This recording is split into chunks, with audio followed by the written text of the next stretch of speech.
아주 좋은 시편입니다. 오늘 이 시편은요, 예배의 정의에 대해서, 그리고 예배 방법에 대해서, 그리고 예배의 이유에 대해서 우리들에게 가르쳐주고 있습니다. 그래서 오늘 이 밤에는요, 오늘 우리들이 읽은 이 본문을 통해서 예배에 관해서 같이 좀 생각을 해보려고 합니다. 먼저는 예배의 정의에 대해서 같이 좀 생각을 해보겠습니다.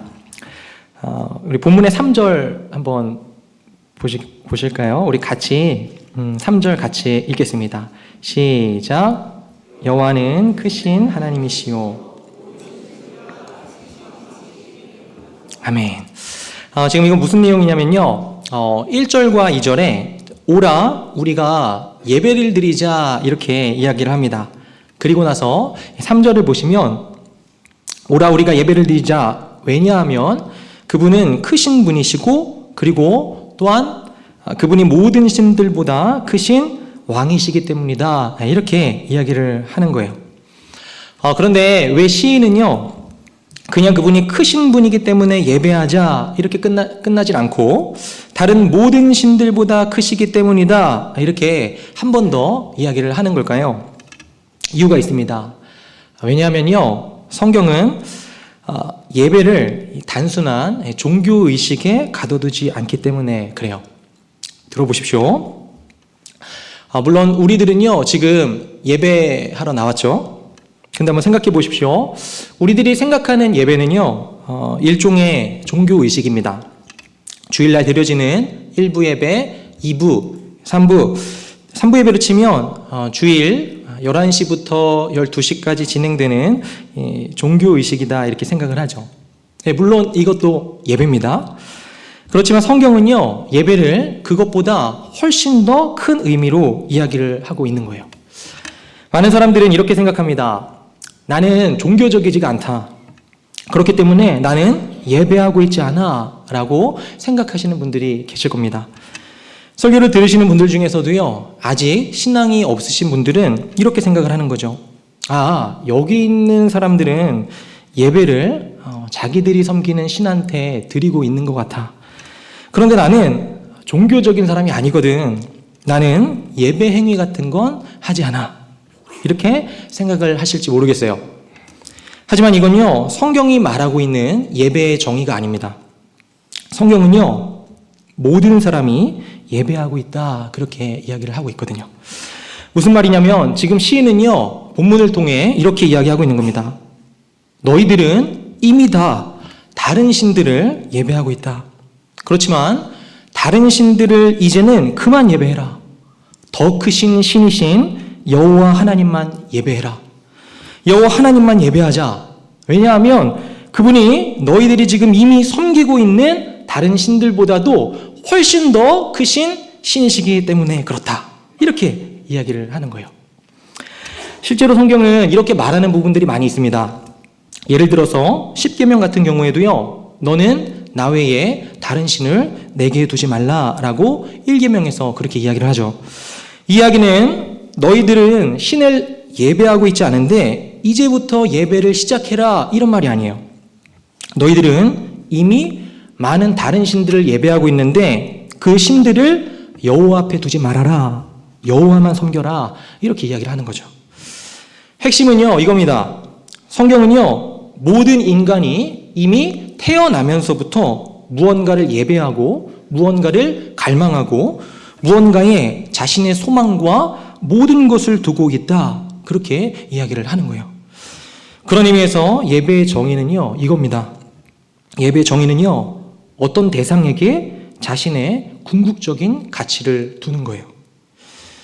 그리고 그 궁극적인 가치를 두는 그 일을 하는 데 있어서 우리들은 우리들의 지성과 우리들의 마음, 의지를 포함한 전 존재를 계속해서 투자하고 헌신하고 있다는 것입니다.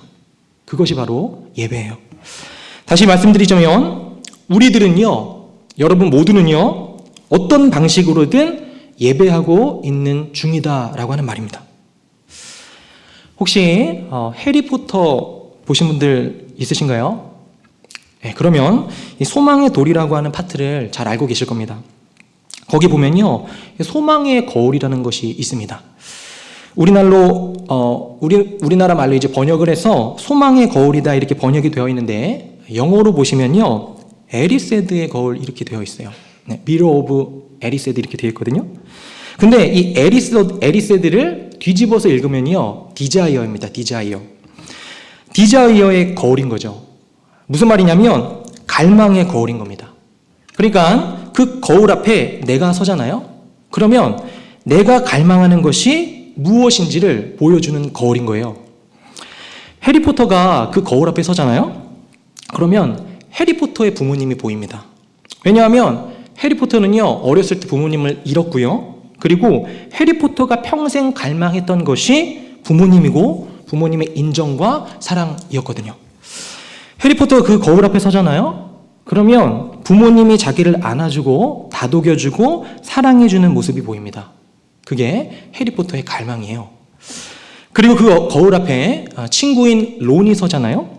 그러면 남들보다 성공하는 모습, 자신의 모습이 보입니다. 그게 론의 갈망이고 소망이에요. 그것이 바로 자신이 예배하는 대상인 거죠. 그리고 조금 있다가 덤블도어 교수님 계신데 그 교수님이 딱 섭니다. 그래서 해리포터가 그 교수님한테 딱 물어봐요. 교수님은 뭐가 보이십니까? 그런데 교수님이 거짓말을 합니다. 나는 뭐 양말 같은 게 보여. 나 양말이 많이 필요하거든. 이렇게 얘기를 해요. 그런데 실제로 교수님이 봤던 건 자신의 가족들이었습니다. 그러니까 자신의 진짜 갈망을 해리포터한테 들키기가 싫었던 거죠. 사랑하는 여러분, 생각 한번 해보십시오. 여러분들은요, 이 에리세드의 거울 앞에 서면 뭐가 보이실 것 같습니까? 스스로 생각을 해보십시오. 저는 뭐가 보일까요? 물론 제가 바라는 건 이겁니다. 제가 이 에리세드의 거울 앞에 섰을 때 제가 개인적으로 아무도 없는 공간에서 하나님께 기도하고 또 기도하면서 하나님과 교제하고 하나님의 사랑을 받는 것을 누리는 걸 좋아하는 그런 모습이 그 거울에 비춰지기를 바라는 마음이 있어요. 에리세드의 거울 앞에 서면 그 모습이 정말로 제게 보이면 좋겠습니다. 그런데 실제로 다른 것이 보이면 어떡하지? 라는 그런 생각이 들기도 해요. 여러분들은 어떠십니까? 여러분들은 그 거울 앞에 서시면 무엇을 보시겠습니까? 한번 냉정하게 스스로를 돌아보십시오. 그리고 그곳에서 여러분들이 소망하는 게 무엇인지 보았다면요, 여러분들은요, 우상을 본 것입니다. 즉, 여러분들의 예배의 대상을 본 것이에요. 예배의 대상은요, 우리들이 궁극적으로 소망하고 바라는 것, 여러분들이 여러분의 삶의 가치와 모든 것을 투자하는 그것이 바로 여러분들의 예배의 대상인 것입니다. 그걸 계속해서 바라보는 것, 이것이 바로 성경이 말하는 예배의 정의예요. 계속해서 이야기하겠습니다. 예배의 정의가 이렇고요. 오늘 본문은 예배 방법에 대해서 이야기를 합니다. 시인은요, 다른 많은 것들을 예배하지 말고 하나님을 예배하자 이렇게 말하고 있죠. 그리고 하나님을 예배하자라고 말할 때 시인은요, 오라 이 말을 계속해서 씁니다. 그게 1절과 2절, 6절에 있어요. 1절과 2절, 6절을 보면요, 오라 이렇게 말을 하고 있죠. 그러면서 동시에 어떻게 예배해야 하는지 우리들에게 예배의 방법에 대해서 가르쳐 줍니다. 우리 오늘 본문 1절과 2절 같이 한번 읽어보겠습니다. 같이 읽겠습니다. 시작. 오라 우리가 여호와께 노래하며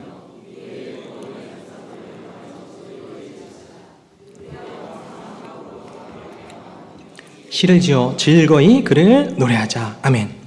오늘 본문 1절과 2절은요, 예배의 방법에 대해서 이걸 말해줍니다. 그건 뭐냐면요, 바로 감정을 써야 한다라고 하는 거예요. 감정을 써야 한다라는 겁니다. 보십시오. 즐거이 외치자 이렇게 말을 하고요, 감사함으로 라고 말을 하고, 시를 지어 즐거이 노래하자 이렇게 이야기합니다. 주 안에 사랑하는 여러분, 성경은요 종종 감정을 명령합니다. 이건 되게 재미있는 그런 지점이에요. 성경을 잘 모르는 사람들은요, 성경이 우리들에게 행동만 명령한다 이렇게 생각합니다. 이걸 해, 이걸 하지 마, 이런 행동만 명령한다고 생각을 하는데, 실제로 여러분들이 성경을 보잖아요. 그러면 훨씬 더 많은 부분에서 감정을 명령합니다. 마음을 명령해요. 여호와를 기뻐하라, 여호와를 즐거워하라. 이건 감정이죠. 너는 나 외에 다른 신을 내게 두지 말라. 이것도요, 마음을 금지한 겁니다. 탐내지 말아라, 시기하지 말아라, 분쟁하지 말아라. 이것도요, 마음을 금지한 거예요. 감정과 마음을 금지하거나 명령합니다. 그리고 이런 말을 들으면요, 많은 사람들은 이런 식으로 오해를 하곤 해요. 이건 좀 불합리하다. 이 감정이라고 하는 건 내 마음대로 할 수 있는 것이 아니지 않느냐. 내가 하나님을 기뻐하라 이렇게 얘기를 해도 기쁘지 않은 걸 어떻게 기뻐하라 이렇게 얘기를 하느냐. 이건 말도 안 된다. 이건 정말로 불합리한 것이다. 이렇게 생각을 할지도 모르겠어요. 그렇지만 저는 이렇게 말씀을 드리고 싶습니다. 보십시오. 우리들이 그 명령을 마음대로 순종할 수 없다 하더라도요, 그 명령을 하시는 하나님이 꼭 부당한 건 아니다라고요. 우리가 마음대로 순종하거나 행할 수 없는 명령이라고 해서 그 명령이 꼭 부당한 건 아니다라고 하는 사실입니다. 예를 들어 볼게요. 한 아내가요, 그의 남편을 향해서 이렇게 얘기합니다. 여보, 나를 좀 사랑해줘요. 나를 좀 바라봐줘요. 나를 계속해서 다른 모든 것들보다도 날 사랑해줘요. 모든 사람들보다 나를 더 사랑해줘요. 그렇게 명령을 했다라고 생각을 해보십시오. 그런데 그 명령을 들은 남편이 이렇게 얘기하는 거예요. 여보, 나는 다른 여자가 더 좋아. 당신에게 마음이 가지 않는단 말이야. 당신이 나한테 그걸 명령하는 건 정말로 잘못된 거야. 내 마음대로 되지 않는 걸? 이렇게 말한다면 여러분들은 그 남편에게, 그 남자에게 뭐라고 말씀하시겠습니까? 야, 저 천하의 빌어먹을 놈. 이렇게 말씀하지 않겠어요? 마찬가지입니다. 하나님께서 너는 나 외에 다른 신을 내게 두지 말라 이렇게 말을 할 때는요, 수많은 감정 명령을 하실 때 그것은 부당한 것이 아닙니다. 그리고 이 명령은요, 한편으로 이 명령을 수행하지 않는 것이 악이기도 하지만 한편으로는요, 하나님과의 관계가 정말로 되게 좋은 관계다라고 하는 것을 우리들에게 말해주는 겁니다. 즐거워한다는 건요, 기본적으로 마음속 깊은 곳에서 행복감이 있다라고 하는 것을 전제하죠.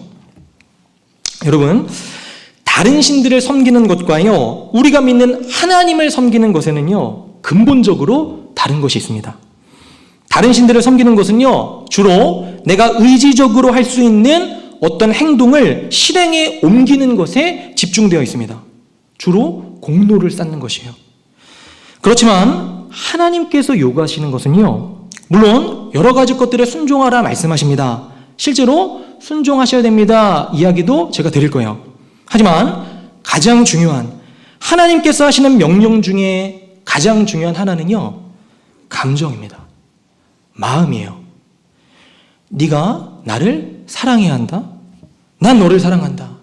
우리는 정말로 행복해야만 해.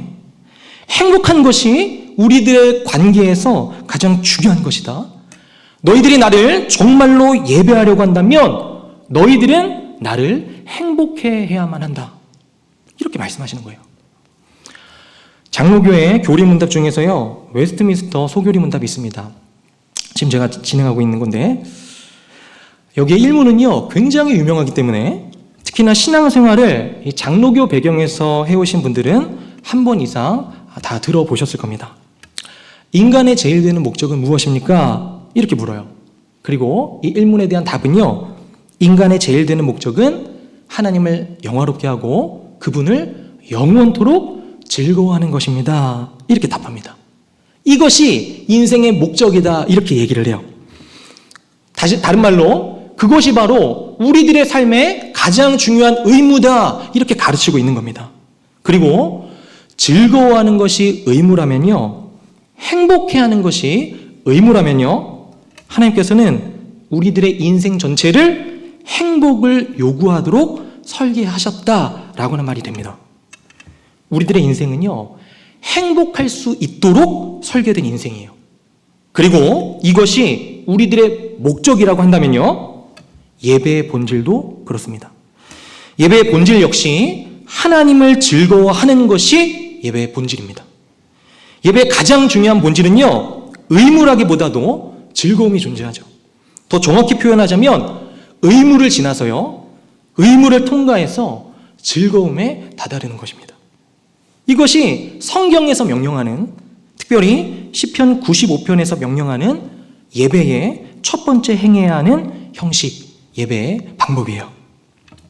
그러므로 사랑하는 여러분, 그런 의미에서 여러분들이 하나님을 예배할 때요, 그러니까 개인적으로 예배를 드리시든지 공적으로 모여서 예배를 드리시든지 간에 하나님을 예배할 때요, 여러분들이 하나님을 향해서 어떠한 감정도 들지 않거나 어떠한 감정이 표현되고 있지 않는 것을요, 정상으로 여기셔서는 절대로 안 됩니다. 예배가 진짜 하나님과의 만남이고 하나님과의 교제라고 한다면요, 우리들의 감정이 드러나지 않거나 쓰이지 않는다는 것은 옳은 것이 아닙니다. 우리는요, 감정을 사용해야 합니다. 하나님께서는요, 여러분들의 감정을 통해서도 예배를 받으시길 원하세요. 이것이 예배의 첫 번째 방법입니다. 예배의 방법, 다음 것도 한번 보겠습니다. 우리 6절입니다. 우리 6절 한번 같이 읽겠습니다. 시작. 오라 우리가, 아멘. 여러분, 이 부분은 뭘 말할까요? 몸을 쓰라, 이렇게 이야기합니다.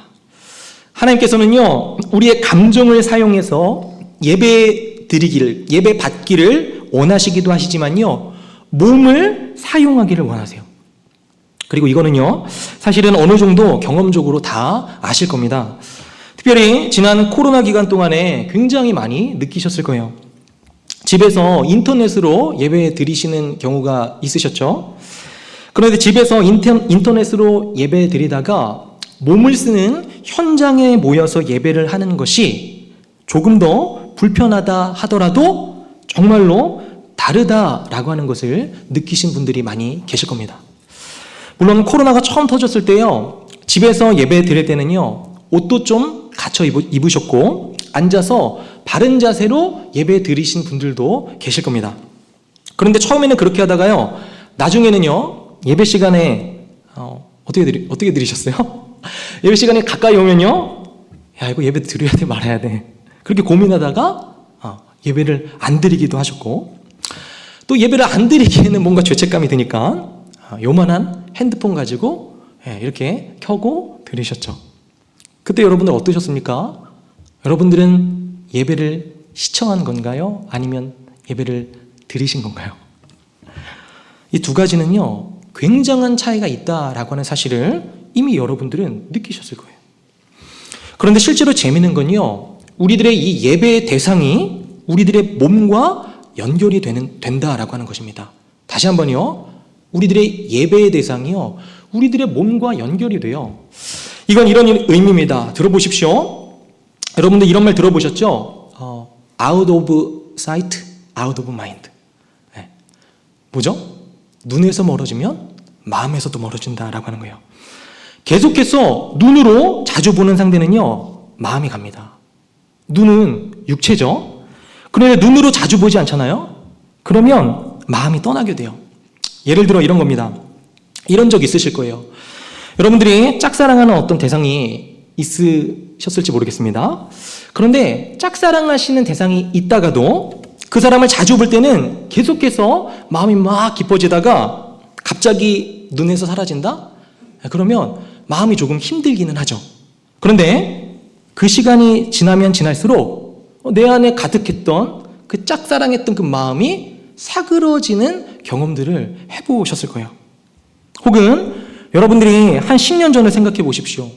10년 전에 정말로 친하던 친구인데 지금은 거의 연락도 안 하는 그런 친구들 있으실 수 있죠.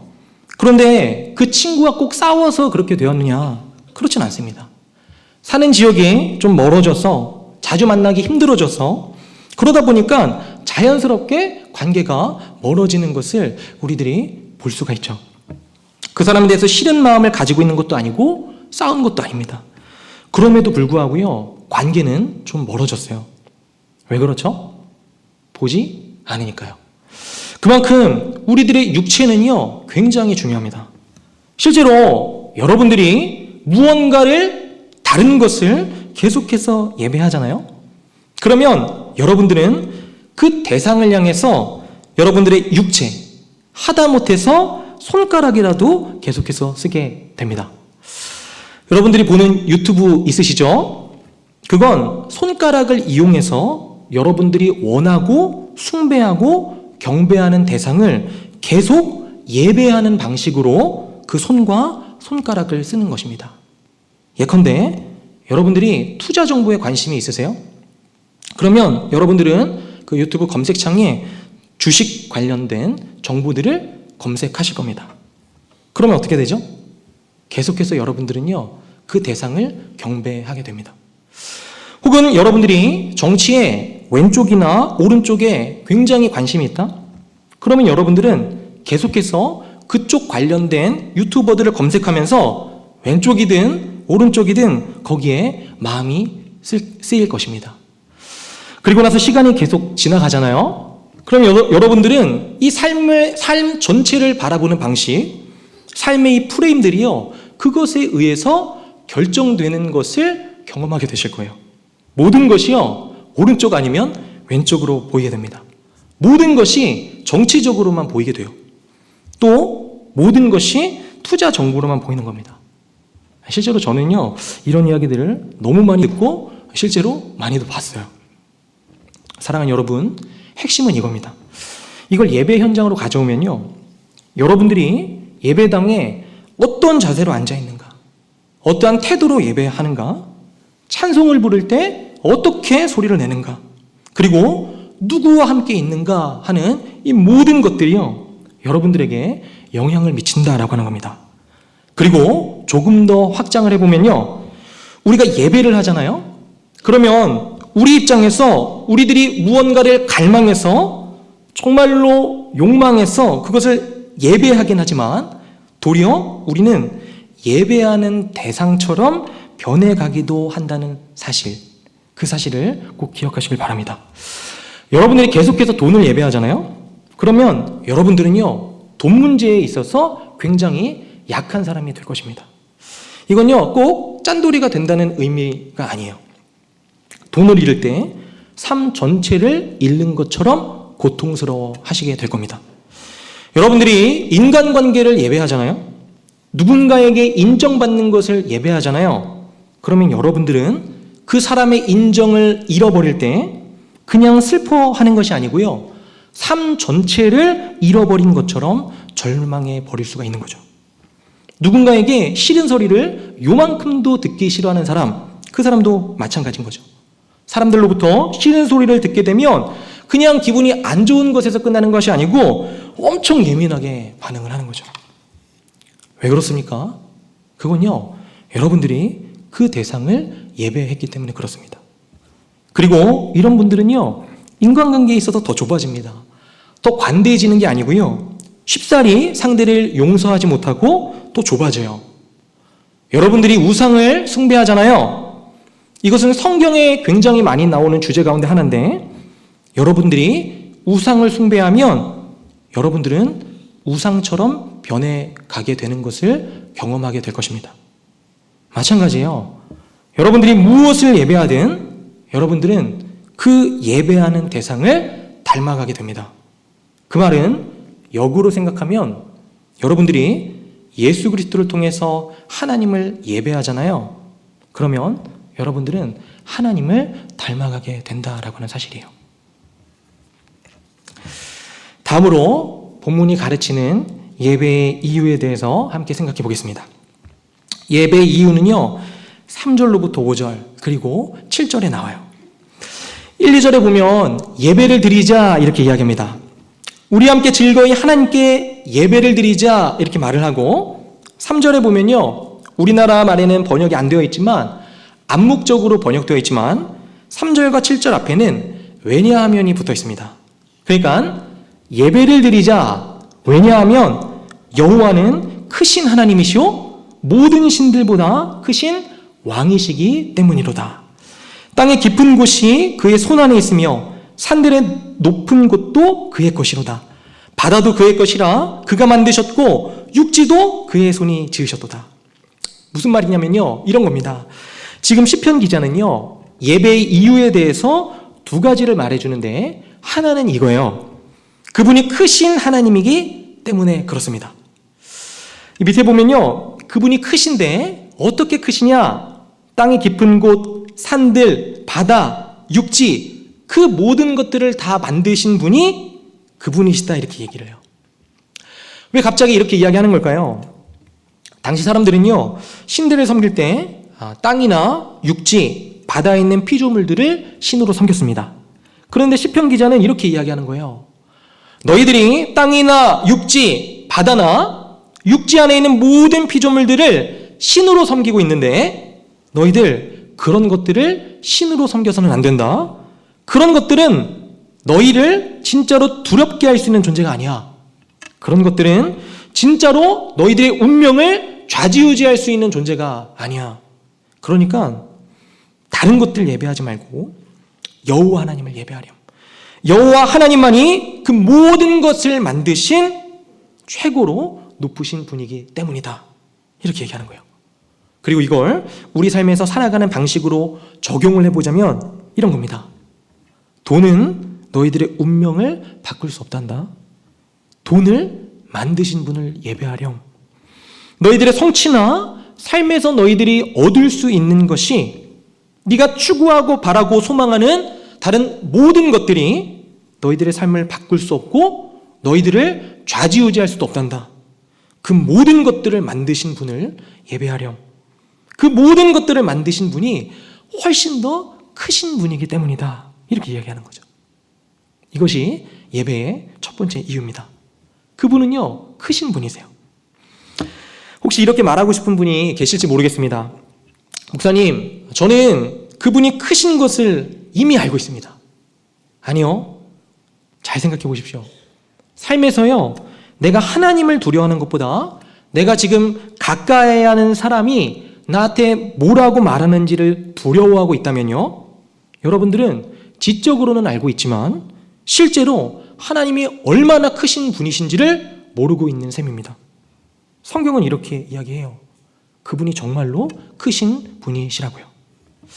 그런데 7절은 또 이렇게 이야기합니다. 6절에서 오라 우리가 굽혀 경배하며 우리를 지으신 여호와 앞에 무릎을 꿇자, 이렇게 이야기해놓고 7절은 이렇게 이야기합니다. 우리 7절 같이 한번 읽을까요? 같이 읽겠습니다. 시작. 그는 우리의 하나님이시오.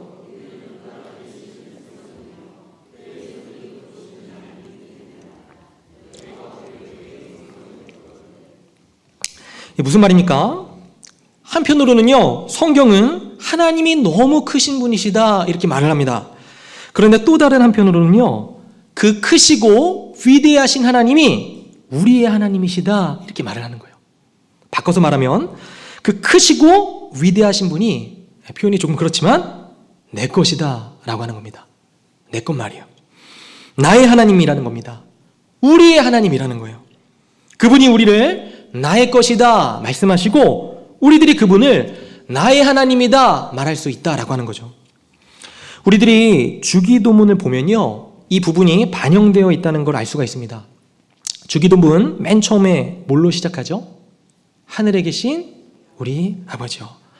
하늘에 계신이라는 말은요, 하나님이 높고 위대하고 엄청나게 크신 분이라는 것을 반영하는 시적인 표현입니다.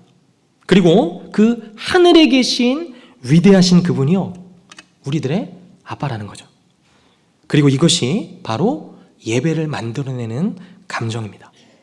예배는 실제로 우리 마음 가운데, 이 예배에 있어서 실제로 예배를 드리게끔 할 수 있는 지식을 우리 마음 가운데 일으켜내는 거예요.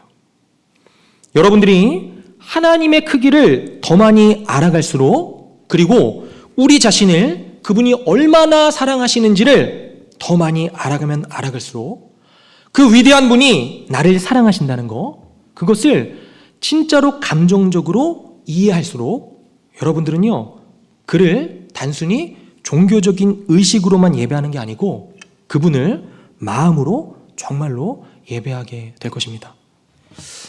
제가 강단에 설 때마다 여러분들에게 하는 이야기가 뭔지 아십니까? 이런 거예요. 우리는 보통요, 하나님을 예배의 대상으로 삼지 않습니다. 비상수단의 대상으로 삼죠. 하나님을 안 믿기는 뭐합니다. 어렸을 때부터 교회는 다녀왔고 예수 그리스도에 대해서 들어왔거든요. 안 믿기는 뭐예요? 주일 예배도 안 드리기에는 뭔가 꺼림칙한 이런 죄책감들이 듭니다. 그래서 그분 하나님을요 떼어놓을 수는 없는 거죠. 그렇지만 그분을 예배의 대상으로는 삼지 않습니다. 내 모든 소망, 내 모든 갈망, 내 모든 예배는요 하나님이 아닙니다. 에리세드의 거울에는요 하나님이 없어요. 나의 다른 갈망들이 있습니다. 그런 상황은요 우리가 하나님을 크다고 듣기는 했지만 그분이 진실로 얼마나 큰지 모르기 때문이고, 우리에게 하나님께서 큰 사랑을 주신다 그렇게 듣기는 했지만, 십자가를 우리에게 주신다 듣기는 했지만 십자가의 의미가 무엇인지 모르기 때문입니다. 여러분들은요 이미 경험한 적이 있으실 거예요. 여러분들은 똑같이 복음에 대해서 들었습니다. 십자가와 그분이 하신 일에 대해서 분명히 들으셨어요. 그렇지만 이런 것들 경험해 본 적 없으십니까? 나에게 있어서 십자가의 의미가 그렇게 크게 느껴지지 않는데 내 옆에 누군가에게는 삶 전체를 드릴 만큼 십자가가 중요하게 느껴지는 거예요. 저 사람은요 똑같은 이야기를 들었지만 저 사람은 진짜로 십자가를 본 것 같아요. 그러면 여러분들은 뭘 경험한 겁니까? 여러분들은요 똑같은 것을 듣고 똑같은 것을 받았음에도 불구하고 그 크기와 가치를 모르고 있는 겁니다. 예배는요 여러분들에게 계속해서 반복적으로 그 크기와 가치를 가르쳐 줍니다. 예배는요 계속해서 여러분들의 눈을 돌려줍니다. 여러분들은 많은 것들을 보면서 살아가시죠. 여러분들의 삶에서 여러분들이 좋아하는 사람이라든가 여러분들이 좋아하는 물건이라든가 여러분들이 가치, 중요하게 여기시는 여러 가치들을 보면서 그걸 예배합니다. 그리고 동시에 그 모든 것들을 통해서 실망하기도 하죠. 실제로 가지려고 했지만 가지지 못했던 것들에 대해서 실망감이 존재합니다.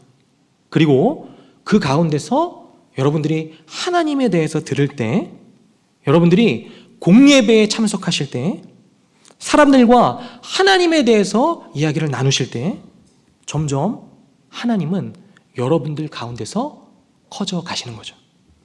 이것이 예배의 역할입니다. 여러분들 안에서 하나님께서 베풀어 주신 사랑이 점점 더 커져 가는 거예요. 그리고 이것이 시간이 지나잖아요. 그러면 여러분들은 하나님을 단순히 비상수단으로만 두지 않습니다. 힘들 때 가서 기도하고 문제의 해결을 받는 일종의 램프의 지니처럼 대하지 않게 될 거예요.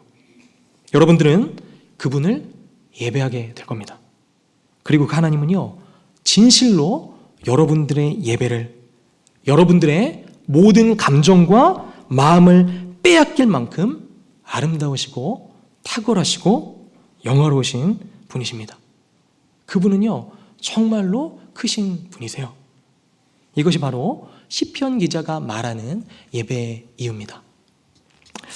저는 사실 오늘 7절까지만 읽었지만 7절 이하도 보고 싶었어요.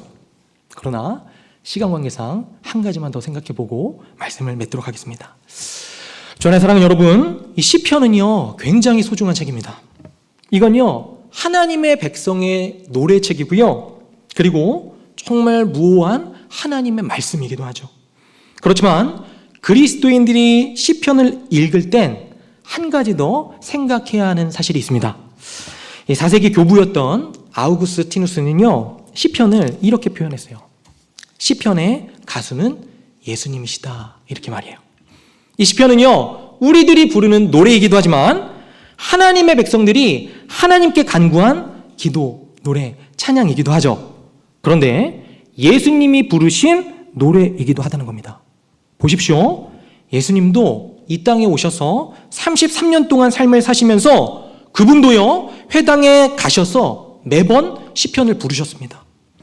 시편은요, 찬송가의 책이니까요. 그분이 시편을 부르실 때 그분은요, 건성건성 부르지 않으셨을 겁니다. 마음을 다해서 시편을 부르셨을 거예요.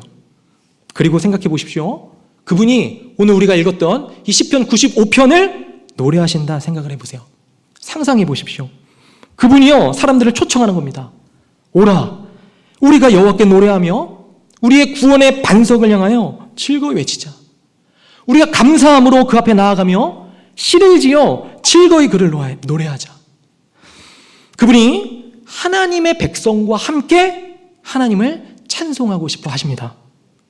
자신의 영원한 아버지이신 성부 하나님을 향해서 기뻐하면서 노래 부르고 싶어 하시는 거예요.